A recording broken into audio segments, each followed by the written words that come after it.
Good morning student, welcome to Bhushan science online platform which more than class. मैं रोहित मिश्र लेकर आया हूं आपके लिए आपकी समस्या का निदान। सभी बच्चों को क्वेरीज थी कि सर वेक्टर प्रोडक्ट कैसे करें, स्केलर प्रोडक्ट कैसे करें। तो आज हम इस वीडियो में इसी समस्या का आपकी क्वेरीज को समस्याओं को करेंगे निदान। आज हम सीखेंगे स्केलर प्रोडक्ट ऑफ वेक्टर कैसे किया जाता है, अर्थात वेक्टर का स्केलर प्रोडक्ट अर्थात कि वेक्टर का अदिश गुणनफल कैसे करते हैं। तो आइए छोटे से वीडियो में सीखते हैं। मुश्किल से 10 मिनट में आपको इस समस्या से निजात मिल जाएगा, कभी भी आपको कंफ्यूजन नहीं होगा कि स्केलर प्रोडक्ट कैसे करते हैं। ओके, तो आइए शुरू करते हैं। चलिए, स्केलर प्रोडक्ट ऑफ वेक्टर यहाँ पे लिखा हुआ है, मतलब कि आज हम सीखेंगे कि अदिश गुणनफल कैसे किया जाता है। इसी को ध्यान रखना है कि स्केलर एग्जाम में आपके स्केलर प्रोडक्ट ऑफ वेक्टर पूछे या फिर डॉट प्रोडक्ट पूछे, दोनों ही एक ही बात है। स्केलर प्रोडक्ट को ही डॉट प्रोडक्ट के नाम से जाना जाता है, तो कंफ्यूज मत होइएगा, दोनों ही एक ही बात है। आइए बात करते हैं। चलो, तो हमने मान लिया कि दो वेक्टर क्या है, ए वेक्टर और बी वेक्टर हो, तो उनका स्केलर प्रोडक्ट क्या होता है। तो ध्यान रखना कि उनका स्केलर प्रोडक्ट बनता है ए डॉट बी वेक्टर। यदि वेक्टर निकालोगे तो mod of A into mod of B cos theta के रूप में आता है। क्यों सर, ऐसा क्यों? तो देखो यहाँ पर हमारे पास, यदि हम यहाँ पर कोऑर्डिनेट ज्योमेट्री की बात करते हैं, कोऑर्डिनेट की बात करें, तो यहाँ पर आपके पास तीन कोऑर्डिनेट होते हैं, तीन आयाम होते हैं। एक होता है आपका एक्स एक्सिस, दूसरा है आपका वाई एक्सिस और तीसरा है आपका क्या, जेड एक्सिस है। ठीक है, तो इन निर्देशांकों के तहत यहाँ पर इनका डायरेक्शन बताने वाला कौन है, आई जे के। मतलब कि एक्स डायरेक्शन को कौन बताता है, आई कैप बताता है। वाई डायरेक्शन को कौन बताता है, जे कैप बताता है। और यहाँ पर जेड डायरेक्शन को कौन डिनोट करता है, के कैप। जैसा कि आपको पता है कि यहाँ पर आई और जे क्या होते हैं, यूनिट वेक्टर होते हैं, जिनका मैग्नीट्यूड 1 होता है। और इनका यूज किसके लिए किया जाता है सर? इसका यूज तो किया जाता है डायरेक्शन बताने के लिए कि इस वेक्टर का डायरेक्शन क्या है। ठीक, तो यदि ऐसा है तो यहाँ पर ए डॉट बी बन जाता है ए बी कॉस थीटा। अब देखिए यहां से एक नई चीज निकल कर आएगी आपके लिए, क्या सर? चलिए, ये फॉर्मूला आपको अपने दिमाग में सेट कर लेना है, सेव कर लेना है, क्योंकि यहीं से आपके सारे क्वेश्चंस यहां से कन्वर्ट होते हुए दिखाई देते हैं। ओके, चलिए, अब यदि मान लो कि आपके पास दो वेक्टर हैं, एक ए वेक्टर है और एक आपका बी वेक्टर है, और दोनों एक्स एक्सिस की ओर हैं। देखो, दोनों के दोनों क्या है, एक्स एक्सिस की ओर हैं। बात समझ में आ रहे हो? तो एंगल कितना बनेगा सर? एंगल बनेगा 0 डिग्री। क्योंकि क्या है कि आपको पता है कि जब दो चीजें एक दूसरे के पैरेलल हो तो उनके बीच का एंगल क्या हो जाता है, 0 डिग्री का होता है। तो जब दोनों आई और आई, दो ए वेक्टर का आई कैप और बी वेक्टर का आई कैप, दोनों का डायरेक्शन जब सेम हो जाएगा तो एंगल बनेगा कितना, बोलो, 0 डिग्री। ठीक है, इसी तरह से ए वेक्टर का जे कैप, बी वेक्टर का जे कैप का डायरेक्शन यदि सेम हो जाए तो उनके बीच का एंगल क्या हो जाएगा, 0 डिग्री। मतलब कि पैरेलल है तो एंगल डिग्री कितना, 0 डिग्री का। इसी तरह से आपका ए वेक्टर का जे के कैप और बी वेक्टर का के कैप, दोनों की डायरेक्शन सेम हो जाए तो उनके बीच का भी एंगल कितना हो जाएगा, 0 डिग्री। ओके, अब इसी का थोड़ा सा और देखो, ये तो हो गई सेम वेक्टर की बात हो गई, जब सेम यूनिट वेक्टर दोनों डायरेक्शन सेम हो तब। यदि हम यहां पे बात करेंगे वेक्टर ए आई है और वेक्टर बी जे है, तो इन दो आई और जे के बीच का एंगल कितना बनेगा सर, 90 डिग्री बनेगा। इसी तरह से वेक्टर जे और वेक्टर के बीच का एंगल कितना बनेगा, 90 डिग्री बनेगा। इसी तरह से वेक्टर आई और वेक्टर के बीच का, सॉरी, यूनिट वेक्टर आई और यूनिट वेक्टर के बीच का एंगल कितना बनेगा, 90 डिग्री बनेगा, है ना। तो इनके बनने वाले एंगल के आधार पर एक नई प्रॉपर्टीज आती है जो आपको दिमाग में रखनी है, क्या सॉरी, कि सर वेक्टर ए और वेक्टर बी का जो डॉट प्रोडक्ट होता है या स्केलर प्रोडक्ट होता है वो बनता है mod of A into mod of B cos theta. तो डिसाइड कौन करेगा, तो यहां पर डिसाइड करने वाला व्यक्ति कौन है, कॉस थीटा है। जब आपको पता है कि सर यदि कॉस 90, दो ही एंगल बन रहे हैं क्या, हाँ सर अभी तो दो ही एंगल बन रहे हैं, या तो 0 डिग्री बन रहा है तो 90 डिग्री बन रहा है। तो कॉस 90 की वैल्यू होती है कितनी, 0 होती है। कॉस 0 की वैल्यू होती है 1। अब आइए एक एक करके बात करते हैं।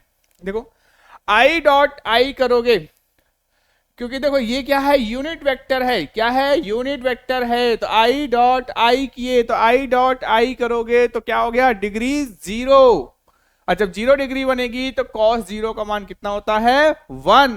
इसलिए यहां पर आई डॉट आई करोगे तो 1 आएगा। इसी तरह से जे डॉट जे करोगे तो 1 आएगा, के डॉट के करोगे तो 1 आएगा।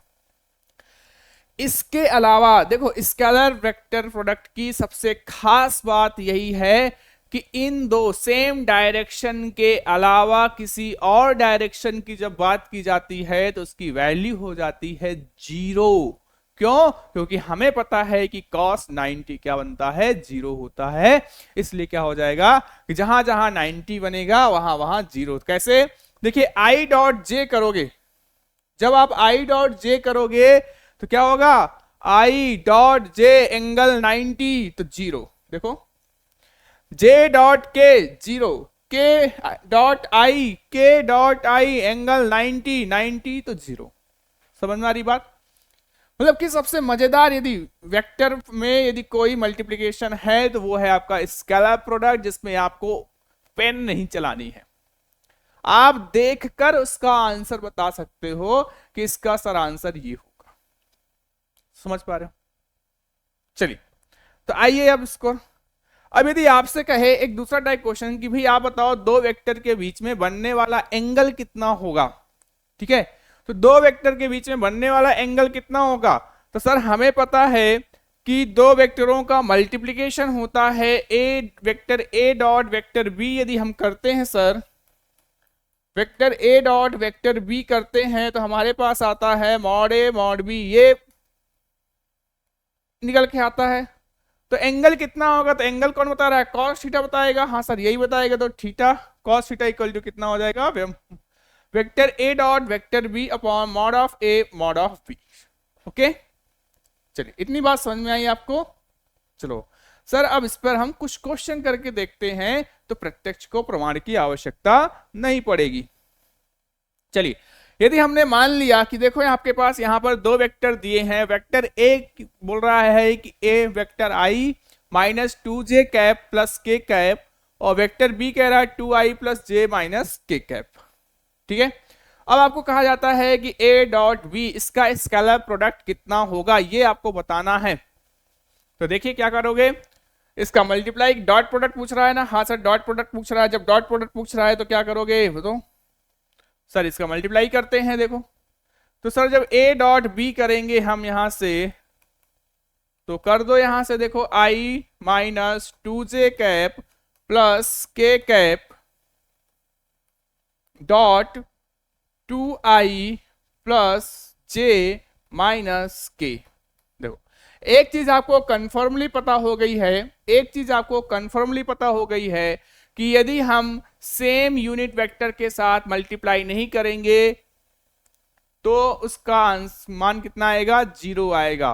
और यदि हम सेम के साथ करते हैं तो उसका मान कितना आएगा, 1 आएगा। देखो तो क्या करोगे, देखो i का i के साथ करोगे, देखो i का i के साथ करोगे तो कितना हो जाएगा, चलो यहां से करो तो सर ये हो जाएगा 2। देखो i करोगे तो i का मान कितना होता है, 1 होता है। तो कितना आ गया, 2 आ गया। सर माइनस साइन आ रहा है, हाँ सर आ रहा है। अब इसका j का j के साथ कर दो, सबसे इजी प्रोडक्ट है ये, j का j के साथ करो तो कितना हो जाएगा सर, ये -2 हो जाएगा। k का k के साथ कर दो, कितना हो जाएगा सर, -1 हो जाएगा। देखो क्या आएगा सर, इसका आंसर आएगा -1 आ जाएगा। तो ये आपका क्या हो जाएगा, आंसर हो जाएगा। ओके, बाकी आप किसी के साथ i का j के साथ करोगे तो भी 0 आएगा, i का k के साथ करोगे तो 0 हो जाएगा, j का i के साथ करोगे 0 हो जाएगा, j का k के साथ करोगे 0 हो जाएगा, k का i के साथ करोगे 0 हो जाएगा, k का j के साथ करोगे 0 हो जाएगा। मतलब कि हमको सेम डायरेक्शन, मतलब कि i का i के साथ, j का j के साथ, k का k के साथ करना है, एक लाइन में आंसर आ जाता है। ठीक, तो आई होप आपको ये चीजें समझ में आई होगी। देखो ठीक है, तो इस तरह से आपको स्केलर प्रोडक्ट करना है वेक्टर का। तो हो सकता है कि आपको अब कोई किसी भी तरह का कोई भी कंफ्यूजन नहीं होगा। ठीक है, इसके बाद भी रह जाता है तो आप कमेंट बॉक्स में अपना कमेंट छोड़ सकते हैं। ओके, तो मस्त रहिए, खुश रहिए। जय हिंद, जय भारत।